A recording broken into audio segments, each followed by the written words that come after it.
आप अगर इस वीडियो को पहली बार देख रही हैं तो चैनल को लाइक सब्सक्राइब करके बेल आइकॉन को दबा दीजिए ताकि आगे आने वाली हर वीडियो की नोटिफिकेशन आपको सबसे पहले मिल जाए। तो चलिए बढ़ते हैं इस कहानी की ओर।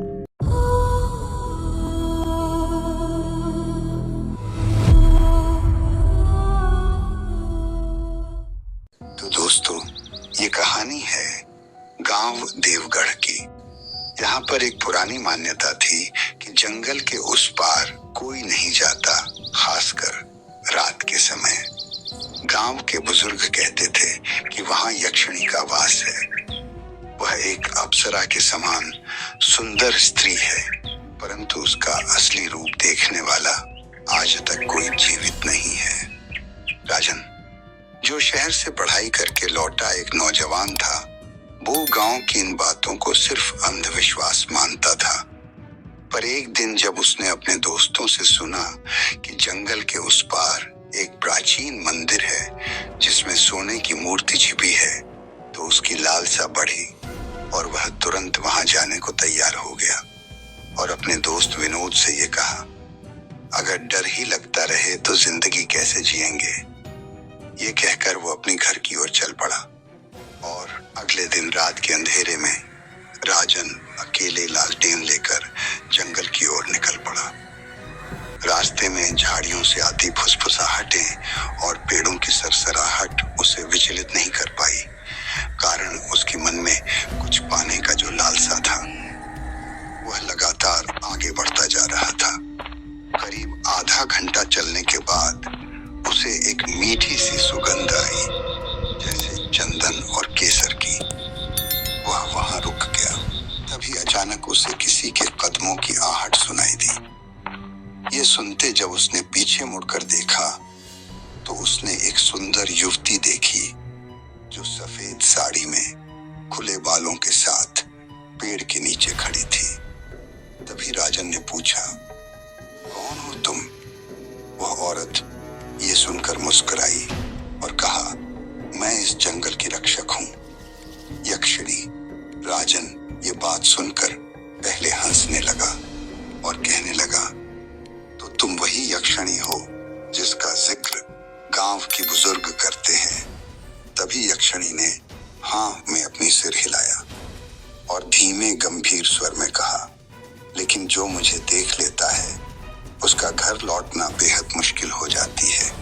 ये बात सुनने के बाद राजन को लगा वह मजाक कर रही है, लेकिन उसकी आंखों की गहराई में कुछ अजीब सा था, जैसे एक रहस्यमयी आकर्षण। तभी राजन ऐसा लगा जैसे वह किसी नशे में है। तभी उसका शरीर भारी होने लगा और उसकी आवाजें गूंजने लगी। उसे लगा जैसे समय रुक गया हो। वह ना चाहते ही यक्षिणी की ओर खींचता चला गया। तभी राजन ने पूछा, तुम क्या चाहती हो मुझसे? यक्षिणी ने धीरे से कहा, बस थोड़ी संगत और कुछ क्षणों की निकटता।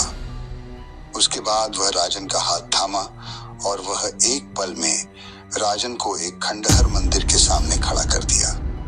वहां न कोई रास्ता था, न कोई रोशनी।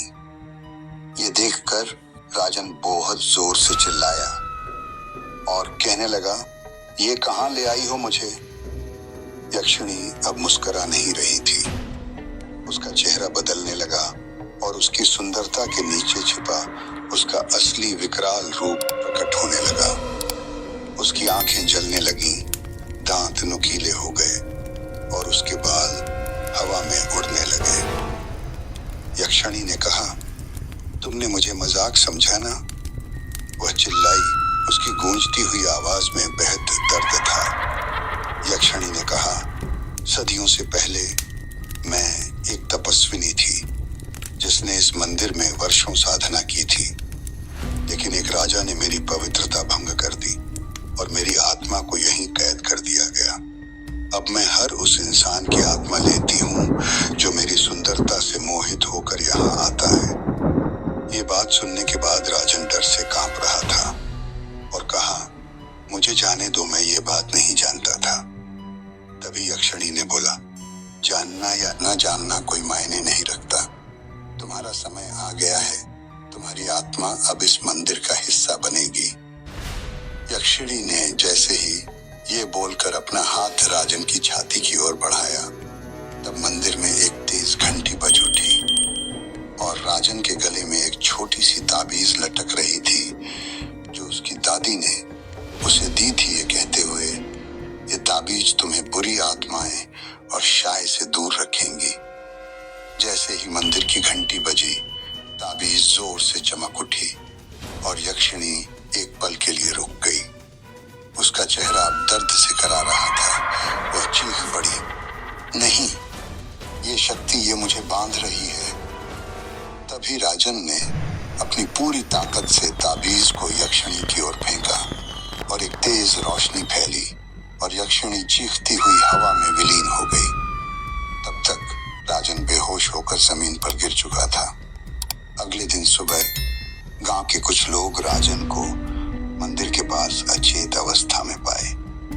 जब वह होश में आया तो उसने सब कुछ बताया जो उसके साथ हुई थी, मगर गांव की कोई भी लोग उसकी बात पर विश्वास नहीं कर रहे थे।